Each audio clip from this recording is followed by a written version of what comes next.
Hi, I'm Jeanette Roche. This is Bridge City News. Here are some of the top stories we've been following. Donald J. Trump is officially sworn in as the 47th president of the U.S. and signs a mountain of executive orders while leaving Canadian tariffs off the table.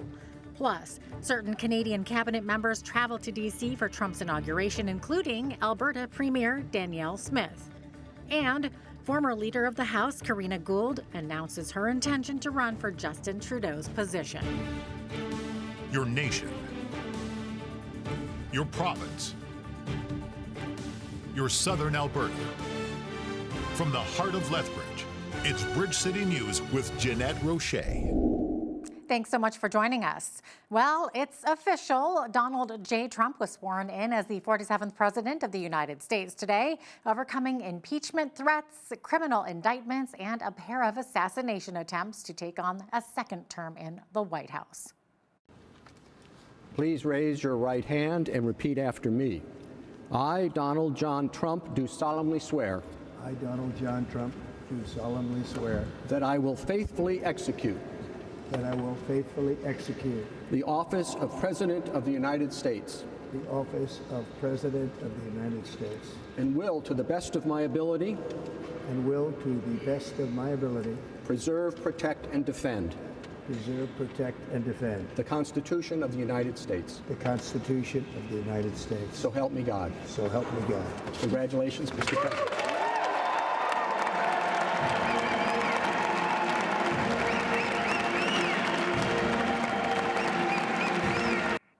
During his inaugural speech held inside the Capitol Rotunda due to the cold weather, Trump declared, quote, "The golden age of America begins right now." From this day forward, our country will flourish and be respected again all over the world. We will be the envy of every nation, and we will not allow ourselves to be taken advantage of any longer. During every single day of the Trump administration, I will very simply put America first.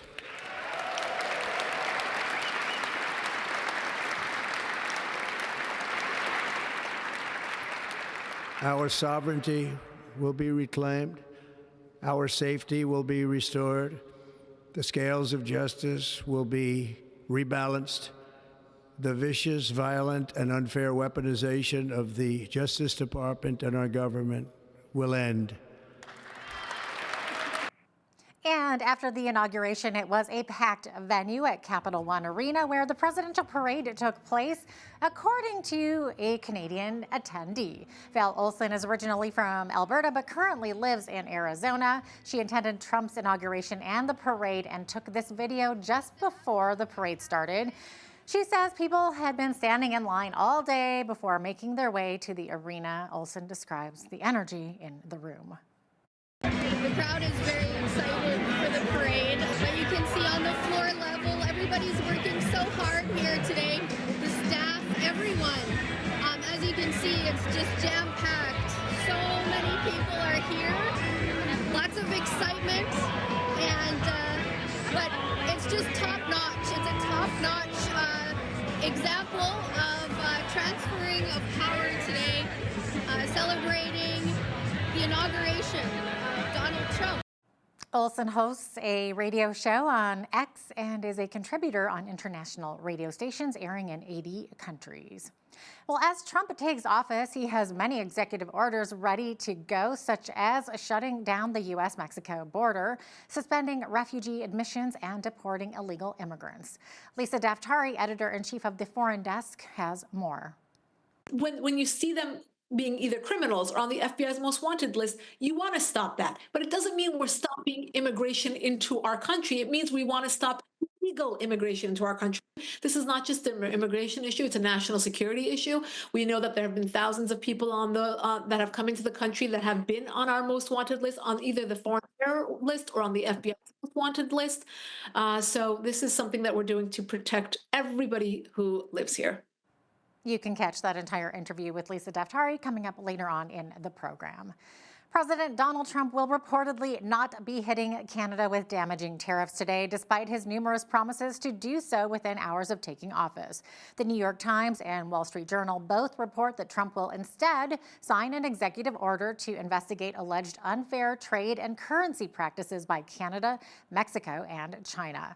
Alberta Premier Danielle Smith responded by saying, quote, "Alberta is pleased to see that today President Donald Trump has decided to refrain from imposing tariffs on Canadian goods at this time as they study the issue further. Despite the promising news today, the threat of U.S. tariffs is still very real. As a country, we need to immediately take steps to preserve and strengthen our economic and security partnership with the United States and to avoid the future imposition of tariffs." Joe Biden, in one of his final acts as president, pardoned Dr. Anthony Fauci, retired General Mark Milley, and members of the House committee that investigated the January 6th attack on the U.S. Capitol. The Associated Press has more. And with just minutes before he left office, Biden also pardoned his siblings and their spouses, saying his family had been, quote, "subjected to unrelenting attacks and threats, motivated solely by a desire to hurt me." Biden's decision comes after Donald Trump warned of an enemies list filled with those who have crossed him politically or sought to hold him accountable for his attempt to overturn his 2020 election loss and his role in the storming of the U.S. Capitol on January 6, 2021. The pardons have been the subject of heated debate for months at the highest levels of the White House, as it is customary for a president to grant clemency at the end of his term, but those acts of mercy are usually offered to Americans who have been convicted of crimes. The heads of the January 6th committee say they're grateful for the decision by Biden to pardon them, quote, "not for breaking the law, but for upholding it." Fauci helped coordinate the nation's response to the COVID-19 pandemic and angered Trump when he resisted Trump's untested public health notions. Milley, a former chairman of the Joint Chiefs of Staff, has called Trump a fascist and has detailed Trump's conduct around the deadly January 6th insurrection. Former finance minister and Liberal leadership hopeful Chrystia Freeland says she's the best person to stand up to the new president when it comes to representing Canada's interests. Freeland announced she is joining the race to replace Justin Trudeau late last week, and her campaign kicked off on a Sunday. Despite Trump speaking critically of Freeland in the past, writing on social media that she, quote, "won't be missed" when she resigned, the former finance minister said it's an advantage that he knows she can't be bullied. Freeland said, having dealt with Trump during the first renegotiation of NAFTA, says that she's learned some things that give her confidence Canada can negotiate with our biggest trading partner. Speaking at a local boys and girls club in her University Rosedale riding, Freeland says she'll fight for Canada in the face of economic threats from U.S. President Donald Trump. Canadians want good jobs, homes they can afford, and great care for their kids. They want a government that is as careful with Canada's money as Canadians are with their own. These bread and butter issues are more important today than ever because our country is facing what could well be an existential threat. A third name is officially on the ballot as a Liberal leadership hopeful. At her launch event in Burlington, Ontario, Karina Gould announced she would be stepping down as government House leader to focus on the race. Part of her platform is to freeze the carbon tax, but not abolish it. She also called for a review of the capital gains tax increase, a policy that Liberals proposed that has faced pushback from the Conservatives and business owners. She also pledged to be a voice that reflects the concerns of young Canadians. I want to hear from you because we wouldn't have things like same-sex marriage in this country if it wasn't for the bold ideas of the young Liberals of Canada.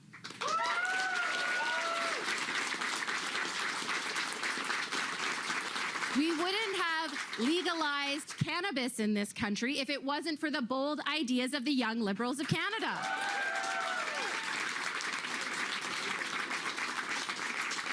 We wouldn't have had the courage to make reconciliation one of our top priorities if it wasn't for the bold ideas of Liberal members across this country. In other news, ambulances and trucks carrying humanitarian aid lined up at the Egyptian border on their way to the Gaza Strip as a ceasefire between Israel and Hamas came into effect on a Sunday. Dozens of health workers and Red Crescent personnel were preparing the long lines of trucks and ambulances at the Rafah border crossing, which connects the Gaza Strip and Egypt. Well, after spending 471 days in captivity, 3 hostages were released from Gaza on the first day of the ceasefire.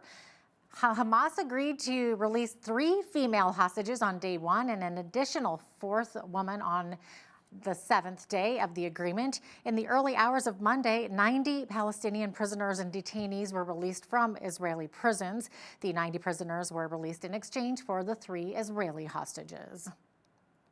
Lethbridge police responded to a pedestrian collision this morning in the north side of the city where 3 children were struck by a vehicle. The collision occurred on a crosswalk off the intersection of 23rd Avenue North and 13th Street.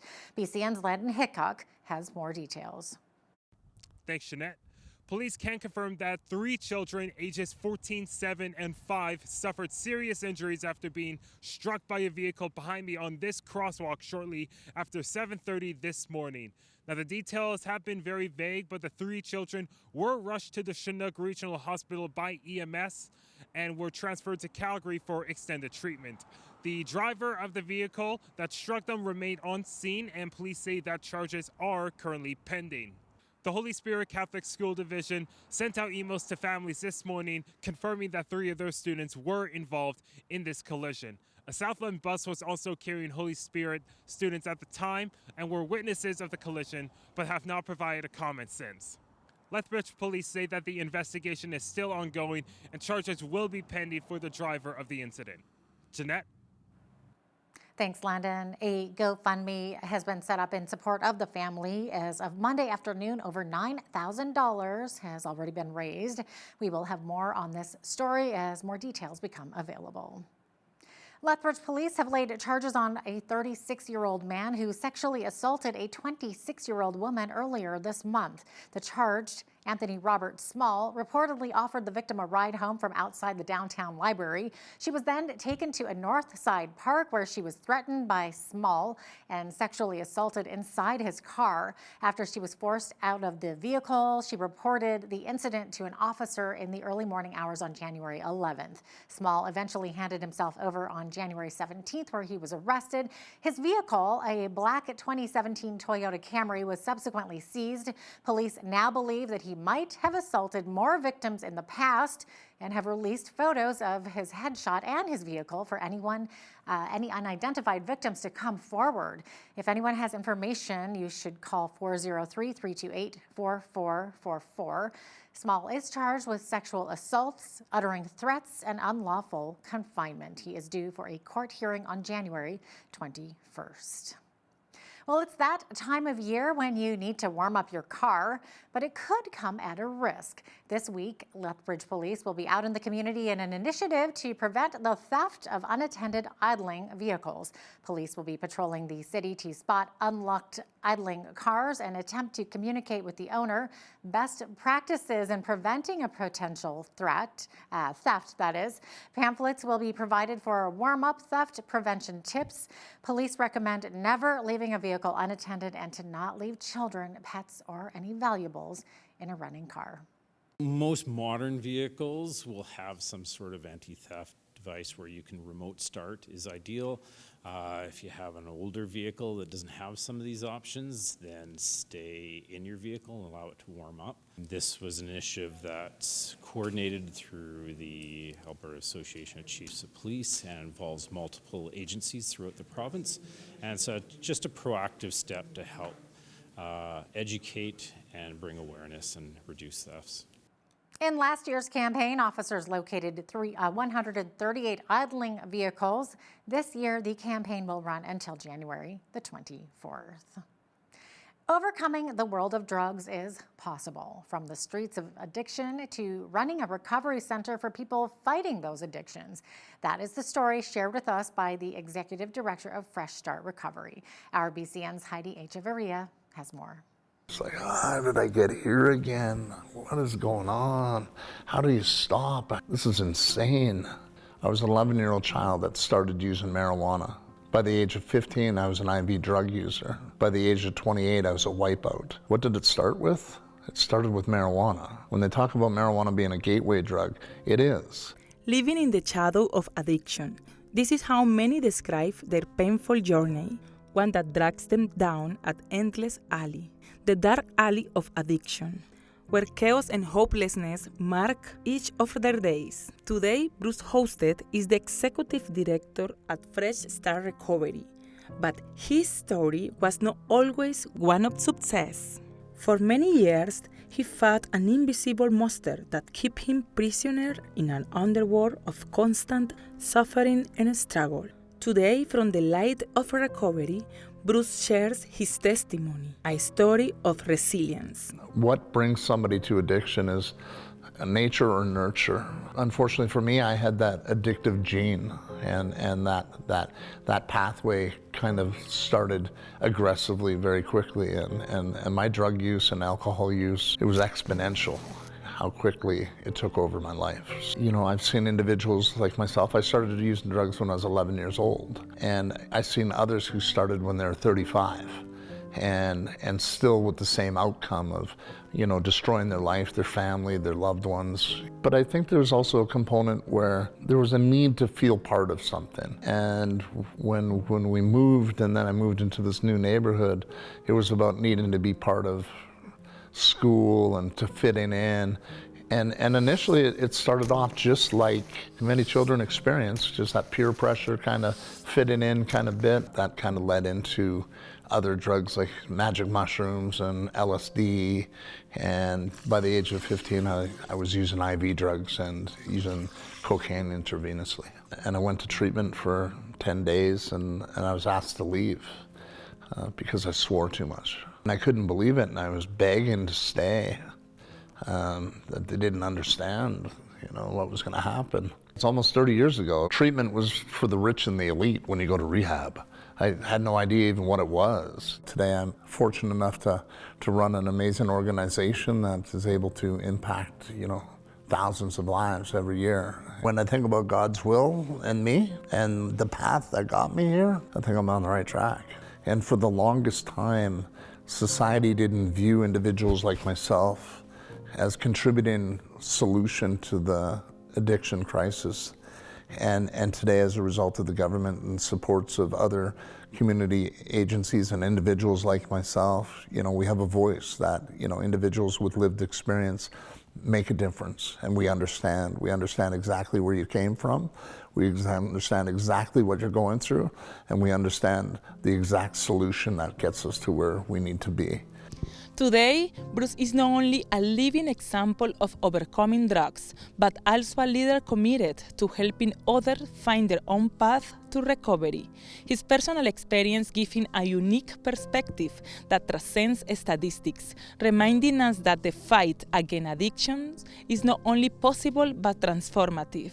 For Bridge City News, I'm Heidi Echavarria. Well, after recovering from a chilly weekend and a cold start to our Monday, there's some good news ahead. A warming trend is coming. Full weather details are coming right up next.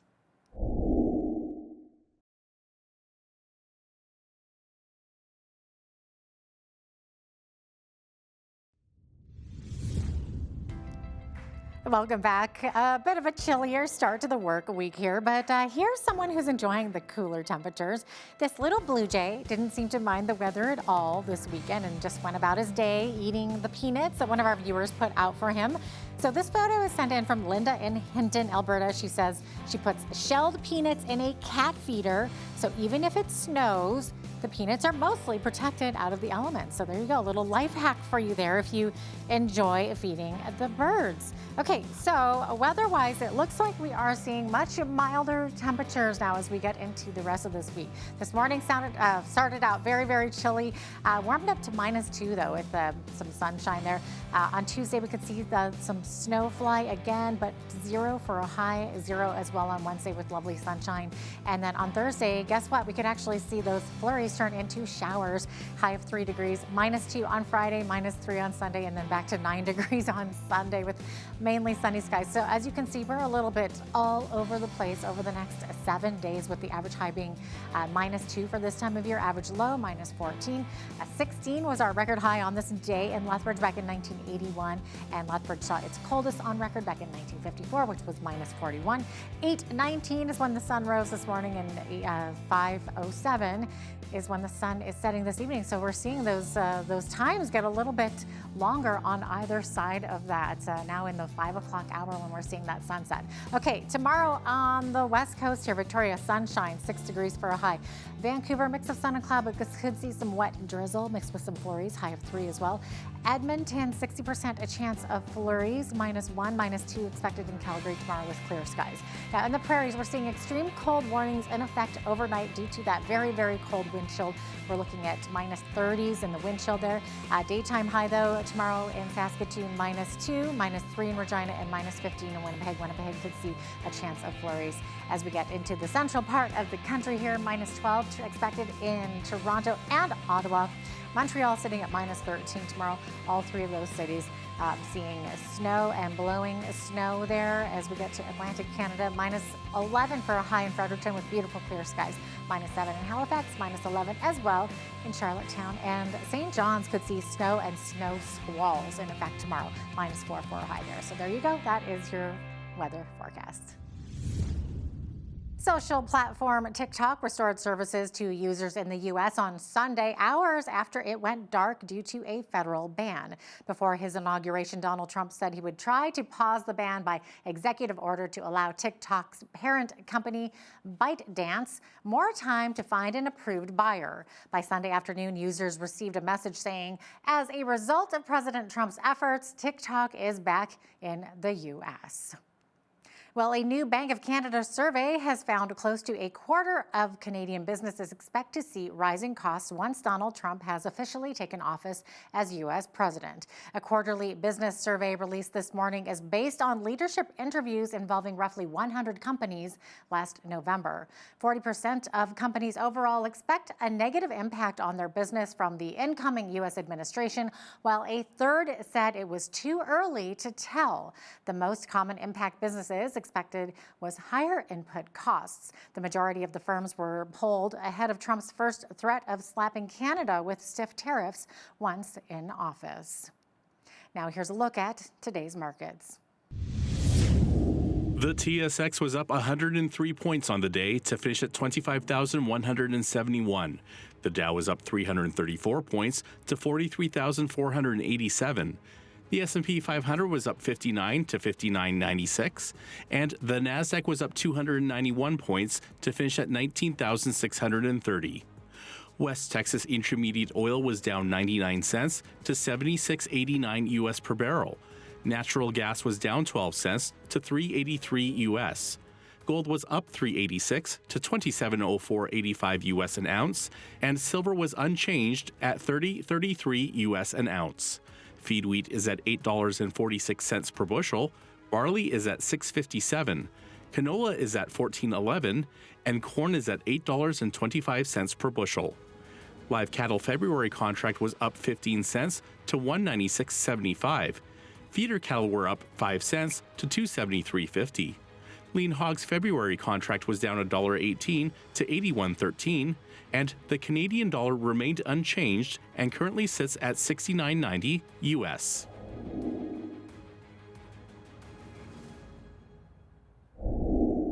Recapping one of our top stories, Donald Trump was sworn in today as the 47th President of the United States, returning to the White House after overcoming 4 criminal indictments and 2 assassination attempts in one of the most remarkable political comebacks in U.S. history. Calling his inauguration Liberation Day, he stated in his inaugural address, "The golden age of America begins right now." Coming up, foreign affairs expert Lisa Daftari shares about Donald Trump's inauguration and the executive orders he will be putting in place to help make America great again. Also, when you see news happening in your community, be sure to send us an email at info@bridgecitynews.ca. And you can visit our website anytime to check out more of our stories and interviews.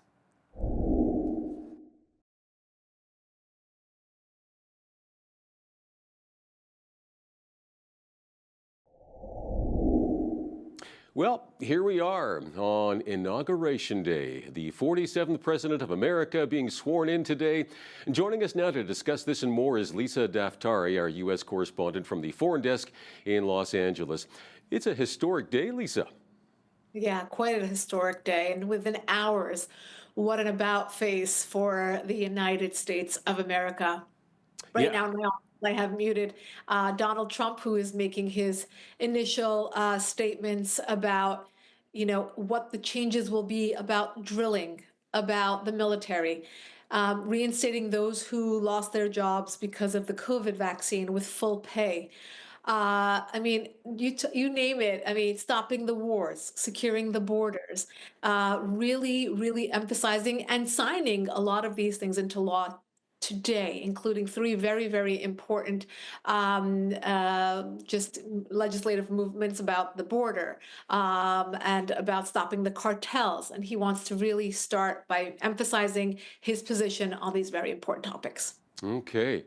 Let me ask you, are there any surprise attendees? I know they, of course, had to shrink everything down to 600 people, something like that, in the rotunda of the Capitol building, as opposed to being outdoors with thousands and thousands of people. Are there any high-profile snubs of not attending for Trump's inauguration today? Anything like that going on? Well, many people have been invited alone without their spouses because of the space limitations, of course. Many people like myself canceled because of the inclement weather. There's a blizzard going on in Washington, D.C. right now and icy roads. And as you know, when these things happen, they close off all the roads. So you have to either walk to where you're going or, try to figure your way out. This is an unprecedented year. The last time they had something more outside the box, so to speak, was in 1985 with the second inauguration of Ronald Reagan. And they're comparing the presidencies to the two of them very much so in different regards. But today, we did see many of the former presidents attend. We see the vice president and her husband. We see the president, obviously, the ex-president, and Jill Biden, who are there as well. A peaceful transfer of power, which is really nice to see. And of course, President Obama is in attendance without Michelle. And that was a statement that was made. Michelle wanted that statement out there. She wanted the world to know that she is not supportive and she is not going to attend. So she's there alone.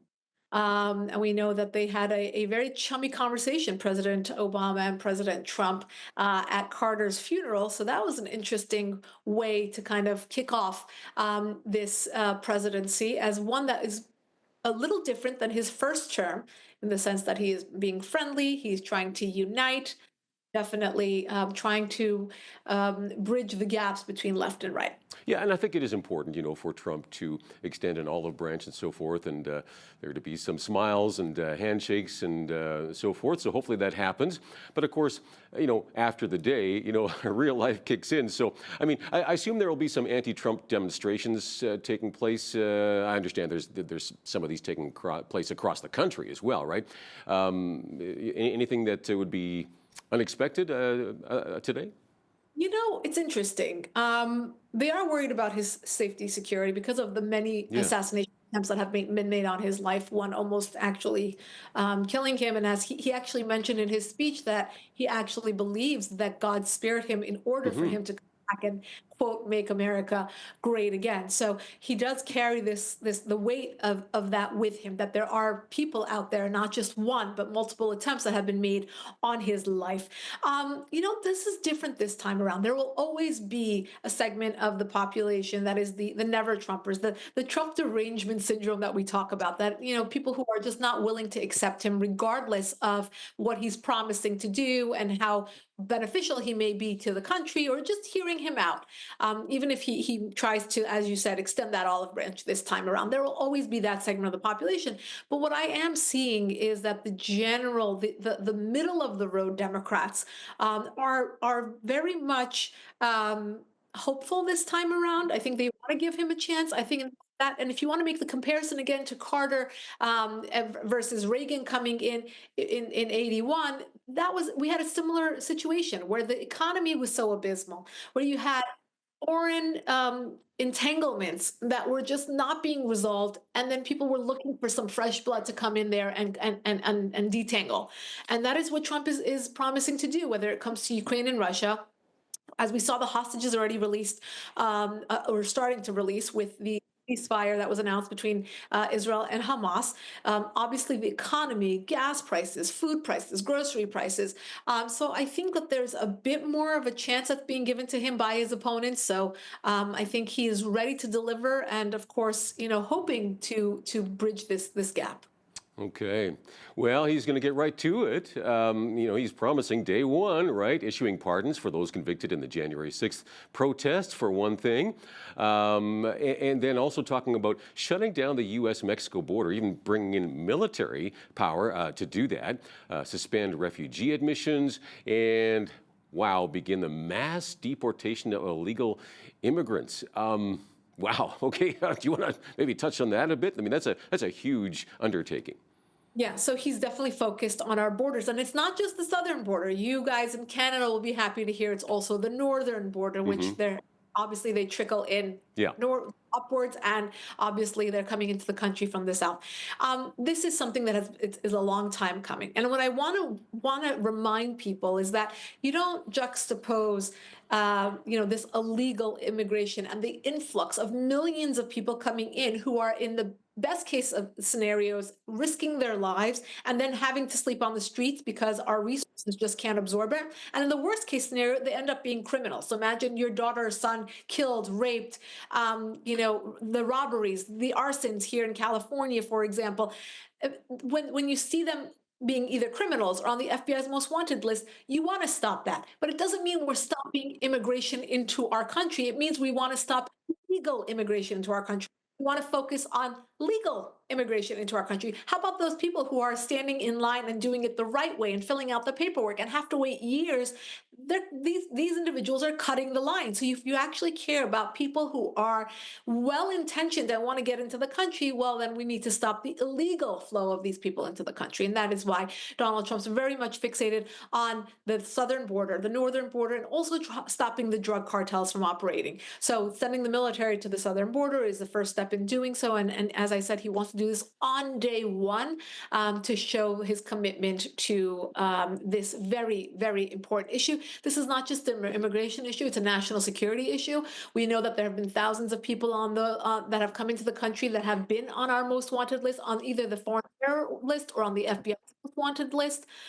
So this is something that we're doing to protect everybody who lives here. Yeah, for sure. And I think in one sense, I think there's going to be a lot of Democrats who would be happy about that too, reducing crime and so forth. And getting rid of immigrants that are causing all kinds of problems that way. Not every immigrant is a problem necessarily, of course, but the mass deportation, though, I mean, that's a whole process in and of itself that is not going to be easy to do, and it's going to have a lot of opposition to it. Do you see, your thoughts? I mean, how long would that take? What kind of obstacles are going to be in the way? The first, and he mentioned this in his speech this morning, is the first step in that is to take away the catch and release program that we have right now. So if you're, it's not just that they're going through the streets trying to find, every migrant who's here and who's not documented. We don't have law enforcement manpower to do such a thing. We wouldn't do such a thing, but it is to say that if you are caught and you are committing a crime, you will not be released because you're undocumented, or there won't be that kind of grace given to those individuals. So we do know that many of these migrants have been caught, whether it's in New York City or Los Angeles, or in there are different states that have criminal records of migrants committing these acts. Then they will be deported. We don't have to deal with them here in our legal system. We can deport them to where they come from. We know for a fact, for example, that there are gang members here from Venezuela, from Chile. Yep. There are groups of them coming here, what they call it, robbery tourism. They come here to rob the home and then just get back on a flight to go out. These are the kinds of things that we need to crack down on. And again, everyone will benefit from it, left, right, and center. Okay. Well, climate change is, of course, always a big issue between Democrats and Republicans and so forth. So he said he would end the electric vehicle mandate and scrap climate subsidies. And I noticed that America's 6 largest banks have decided to pull out of the Net Zero Banking Alliance. It's a group that I understand works to align financing with that goal of net zero by 2050. So, I mean, some analysts say this is an attempt to ward off anti-woke attacks from right-wing politicians. So your thoughts on that? It was interesting because I tried to see if the camera would pan to Elon Musk's face when he's talked about the electrical vehicle mandates. Obviously, Elon Musk being the owner of Tesla, the one manufacturer of electrical vehicles. The statement that Donald Trump made after announcing that is that so that people can get the car that they want and that we could keep auto manufacturers here in this country employed and working. Look, that is a group of individuals who Donald Trump relied on their vote. That's something that is being announced. I think he wants to stand behind American manufacturing across the board. He talked about drilling, for example, as well. So, keeping that in mind, that he wants making America great again, keeping our economy robust, keeping our manufacturers employed and open, that goes along with that. So yes, the climate will be addressed at some other point, but that's not a priority for this administration. That's been something that has been said from the get-go. So I think he's trying to really prioritize American manufacturing, bringing jobs back to the United States, making our enemies pay their share. So we don't want to keep Chinese manufacturers and factories open. We want to keep American factories open. So I think that goes hand in hand with what he's talking about today. Right. Now, this ties in a bit potentially with Canada, right? So again, removing the restrictions on oil and gas exploration and so forth. So, I mean, we've got a lot of it here, right, in Canada. So depending what happens with Canada's response to the tariff situation and, is Trump going to hammer Canada with 25% tariffs? And of course, he's very verbose and so forth. Doesn't always follow through on that with the threats, but he could, right? We just don't know. So anything you're hearing there other than, I mean, I did hear that, it's not going to happen on day one. They're going to do a bit of research into this, right? The way that Donald Trump spoke before coming to office today was very much to make serious threats so that our neighbors, Canada, Mexico, would come to the table and begin the conversation. What he does want to do is use his power, use his position to leverage better relationships with North, with South, and with everyone else. His positioning, even before he became president, he's been talking about this in the 80s and the 90s. He would go on morning news shows and say, other nations are not paying their fair share. That's been his platform. I think that's why he became president, because he wants to make the playing field fair in this regard.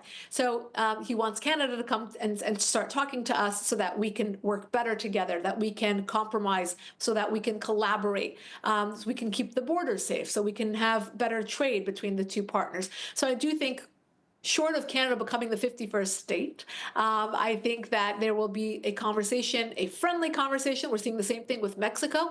The thing that I have seen, and this is coming from a person who is just really studying foreign policy more than anything else, the thing I have seen is that the way that Donald Trump has approached the presidency this time around has made our friends take a step forward and our enemies take a step back. And that's something that we always want to see. It's going to keep the free world, those people who want to see terrorism gone, want to see socialism gone, they want to work together in prosperity. Those nations have taken a step forward to work alongside the United States. And the years that we don't have that, the last 4 years, the Obama years, we saw the opposite happening. We garnered more there's more debt, and there was, less collaboration, and we had more wars, and we had more chaos, and let's give this a chance and see what the next 4 years bring us. Well, it's going to be very, very interesting. I mean, we don't have time to get into all of it, but I mean, making it official U.S. policy that there's only two genders, male and female. Who knew, right? These kinds of things are going to stir up all kinds of controversy. But again, I think so many, again, including Democrats, middle of the road Democrats, go, yeah, that makes sense. It's kind of like common sense, right? So hopefully a lot of these kind of things that, don't go to any extremes, I guess, on either side, but that are just common folk, common sense policies are going to bring some good about both America and Canada. Right. And I do hope that Donald Trump is able to articulate these things in a way that focuses on the main point and doesn't make him sound like someone who's either out of touch or politically incorrect. He often does.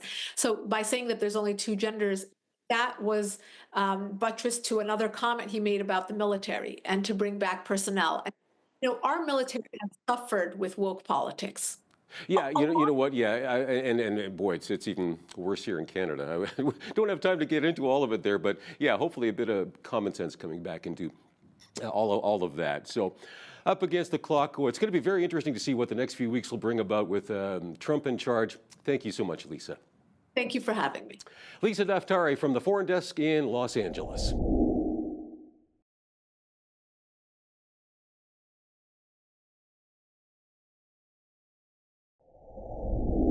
Child abuse isn't something we typically like to talk about, but I think we can all agree it needs to stop. Joining us today is Christine Cassie. She is the CEO of Chinook Sexual Assault Center in Lethbridge. Christine, thanks so much for joining us today. I appreciate having you on. Thank you for having me. Of course. First off, can you maybe give us a brief overview of what the Chinook Sexual Assault Center does? Well, the Chinook Sexual Assault Center has two main programs. One is the Sexual Assault Center, which provides a range of services from crisis intervention to therapy, including peer support groups, what we call system navigation. So sometimes people's lives just aren't going as well as what they'd hope they'd be because they're dealing with the impacts of the trauma that they're experiencing. So we'll help negotiate their way through certain systems that they want to deal with. We also provide specialized police and court support as well. So for those people who do want to go forward to report to police, because there's no statute of limitations in Canada, we will support them through that process all the way through to the court process with that as well. Beyond that, we also have our signature program, the Child and Youth Advocacy Center, which is also called Chinook. Can never use that name enough, it seems. Chinook Child and Youth Advocacy Center deals with children 0 to 17 years of age that have been identified through children's services or through policing services throughout southwestern Alberta that have been abused, and either sexually abused, severe physical abuse, or severe neglect, or have been exposed to domestic violence. And so we actually broker the child forensic interviews to be done in a child-friendly, culturally sensitive space that we host, as well as then supporting the non-offending family members and the child throughout the court process and how they learn to heal through therapy and other resources that we have here. Well, pretty heavy stuff that you're dealing with over there, Christine, for sure. Like I said earlier, child abuse, of course, isn't a topic we love to talk about, but you believe that it is, in fact, important to have those conversations about the issue. Absolutely. What we know from the stats, both from a prevalence study that was done through the Alberta Association of Sexual Assault Services and stats that we get through policing agencies and child welfare agencies across Canada, is that it impacts about 1 in 3 kids. And so we look at a 34% prevalence rate really for child sexual abuse alone. In the city of Lethbridge, that would mean about 6,800 kids that may be impacted by some form of sexual abuse or some sort of sexual violation. So these are really staggering numbers that we're dealing with. We also know that this is one of the leading issues that leads to, when the trauma hasn't been resolved, that leads to sexual assault later in life. So there's a direct connection of what's going on here. We also know those that have had that exposure to domestic violence, they're seeing that violence in their home, that they're living this out day after day, that this also leads to other behaviors and things that absolutely impact then how they respond to others as they grow into adult life and how they receive others. So what those healthy relationships may look like. And so our ability to be able to identify, to address, to intervene, we need to do, because if we don't deal with that trauma early, we know that we're setting up for a lifelong struggle. What are some of the signs that a child may be experiencing abuse? What should we be looking for?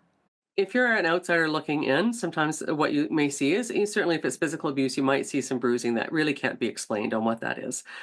You might see some withdrawal behaviors are happening where they're not part of their regular or normal activities. You may see disassociation when they're in a school setting where they aren't able to focus. That could be for anything from physical abuse to domestic violence or sexual violence that's happening in the home. But you're going to see these changes in behaviors that are happening that way. For kids that are neglected, you may see that they don't have the proper clothing, they don't have the proper food to eat, things like this. You might see them losing a lot of weight, whatever that might be, and just in a state of neglect in that way. For others, you're seeing them as lost and not really doing so well because they aren't necessarily having those emotional connections where they need them. For any of us looking in, it's important to ask some questions about what's going on. Do you need anything? What might I be able to help with? Asking about how that what's going on. And certainly we see teachers are great for this in being able to recognize things. Schools are a big factor in a child's life, and they help to identify when these types of things are going on. Family members too sometimes get really concerned and will make those calls, those very difficult calls to make. But we know when you make that call, if we can get in, an assessment can be done, we can intervene early. And it doesn't mean that the family is going to be necessarily torn apart. It may mean that they're getting the resources they need to be able to work through some very difficult times, to learn some different behaviors. Some of us grew up in a time where spanking was, pretty much, that was the only parenting style. And although some of us, we may joke about it now, it's really not acceptable anymore to do that. There's other ways that we can parent and discipline our kids, and how we can put healthy boundaries in place to help people, progress. Beyond that is looking at who's having access to our kids and how do we identify when our child might be being groomed. How to identify when our family is being befriended because someone wants to have access to our children in that way. And so knowing some of those signs and what to look for is really important. And again, just knowing that, people are a call away and they really do want to help with that. And that both is through the Sexual Assault Center, the Child and Youth Advocacy Center, and a number of other resources that we have in the city of Lethbridge. Yeah. Okay. So you mentioned a lot of things there. And of course, it can manifest itself in a number of different ways. Like you were mentioning neglect. I mean, it doesn't just come in the form of physical abuse. So what are some of the main types of child abuse? Really, we see the predominant thing that we see is actually sexual abuse, um, which is, probably the scariest of them all. If you talk to people, this is what they shy away from talking the most about, is that this can happen to those that are under the age of 18, and it happens to people of all ages. And it's, people do prey on the vulnerable, and the more vulnerable we are, and children certainly meet that criteria of being vulnerable. There is there are predators that are looking for that. So for us to be able to break that cycle, I'm sorry, to answer your question. So sexual abuse is the main one we're seeing. We're also seeing physical abuse. We're seeing a lot of exposure to domestic violence in this area, emotional neglect and neglect. So those are the 5 primary areas that we're seeing. And again, we deal mostly with the sexual abuse, the severe physical abuse, and the neglect. Yeah, you were mentioning before some stats there. I'm just curious, how prevalent is it in our society? Did you say 6,800 cases locally in the region? I said that's what the 34% would work out to when we look at the population of children in the city of Lethbridge. So it is a 34% prevalence rate for sexual abuse itself, let alone for other forms of abuse. But it is like, almost, 1 in 3 children that are experiencing some form of abuse in our society. So it is quite high when we're looking at this. And again, we see the same thing when we look at adults when it comes to sexual assault. It is quite high. And so there's lots of ways that we can intervene and that we need to intervene and really see this and have these fruitful conversations so that people can take the topic seriously and to make those reports, even when they're feeling, I don't want to get involved. We know we all don't want our neighbors to be mad at us or to have that, awful situation, but we always have to put those children first. Yeah, we kind of have a role as individuals in society to help. Almost like it takes a village to raise a child. It's kind of true in that case, isn't it? It's absolutely true. I mean, first, it is legislated that we are supposed to doing that. There is, fines that you can receive if you fail to, if you knowingly neglect reporting child abuse that's happening. They rarely take issue with that, but I think morally we have that obligation. And very much like you said, it is a village that raises a child, and we have to be looking out for each other in this society if we really want to make those changes. Right.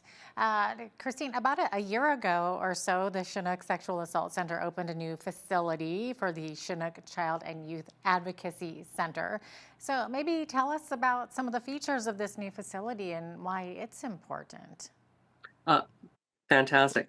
Yes, so this is actually based on 40 years of evidence-based research. It actually originated out of Alabama, and is widely used throughout the world, but predominantly in North America. So we're one of, I want to say, 8 child and youth advocacy centers in the province.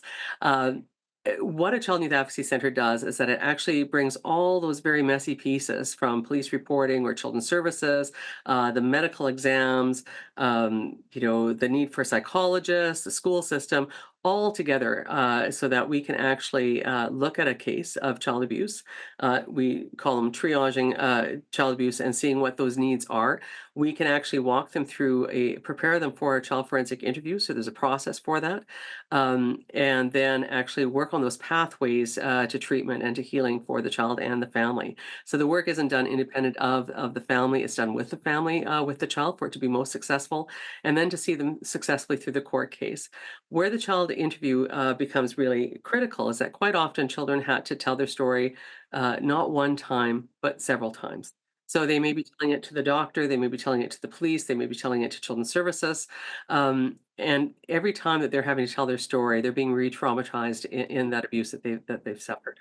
So having a really well-constructed child forensic interview is paramount to the success of the court case. And so at the end of the day, hopefully you have more people that are able to be convicted of these crimes, which again helps to mitigate those risks to other children.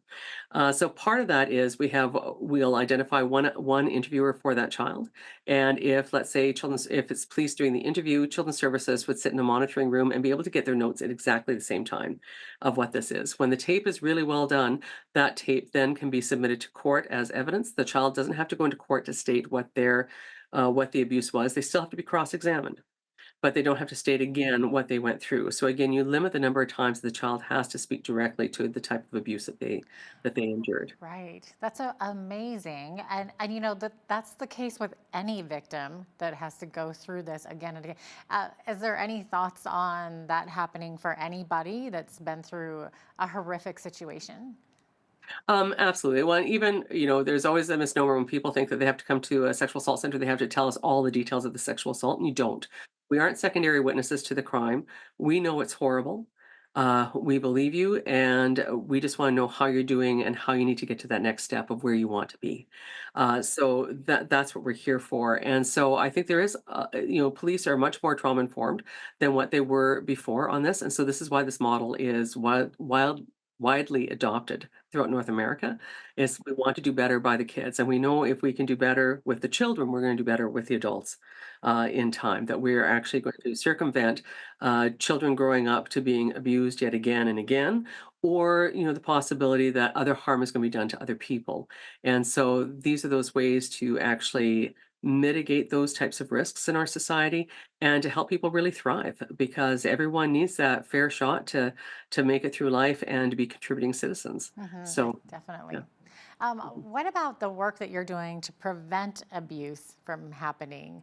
Are you working kind of with the parents that have sort of been doing this, or is it more of a let's get in front of the issue before it even gets there? I guess there's 2 different ways that we work with things. When it comes to the Child and Youth Advocacy Center, the work is done with the non-offending parent and the family members that are connected with that child for that support. And again, how they're attaching with that child, how they're supporting that child, if there's other children who've been abused in the home as well, and how they're going to, reconstruct their lives after this, and how to move forward with that and what those child needs are. And so that's that therapy process. So both through some Connect parenting groups that are done, and some other groups that are done, as well as some therapy that is done by the folks that we have here. The other side is that there's an early intervention program that we have that's called Who Do You Tell, which we take out to schools. And it's a 1-hour program. We go in and we talk about, who do you tell if something is going on in your life that, is pretty scary. And so the difference between keep and speak a secret. So the keep secrets are, the fun surprise birthday party that's coming up. The speak secrets are the ones that are causing harm, that are making you feel awful inside. And sometimes telling their parents may not be the safest person in their life to tell, right? Sad but And true. Yeah. Sad but true, and we've seen this happen in, athletic programs with gymnastics and things like this. It might be a coach that's doing something, or a player on a team that's doing something, whatever that is. Who can they go to if something is disrupting their life in this way? And so that's what the program's about. And we come back for a second time, and actually we've had a number of disclosures that have come through this process. What that helps to do is it sets the stage that kids first know that it's good to talk about this, that it's okay to talk about this. So when someone's asked them to keep a secret that's this awful, that they don't have to keep it, that there's places they can go to. So that's a more of an early intervention type program. The other thing we do is we go out and we do training, and we've done training with churches, we've done training with professionals, with other agencies, with community groups that just want to know more about child abuse, want to know more about how to receive disclosures, and we do that type of training as well. So again, let's not be scared of the language, and let's talk openly about child abuse. Let's talk about sexual abuse and sexual assault, because these are the realities that are happening in our world, and we do need to address them. And so how do we get people comfortable with that language so that we can actually move forward and address these issues and be healthier? And most of us, we all want our kids to grow up to pay their own bills, but to be healthy and to be happy. And so these are ways that we can do that. And so let's move that forward. Wow, such important work that you all do down there at the Chinook Sexual Assault Center, and such a heavy topic. But thanks so much for being with us today, Christine. Thank you so much. Yes, appreciate having you on. Christine Cassie is the CEO of the Chinook Sexual Assault Center in Lethbridge. I'm Jeanette Roche on behalf of all of us here at Bridge City News. Thanks for watching.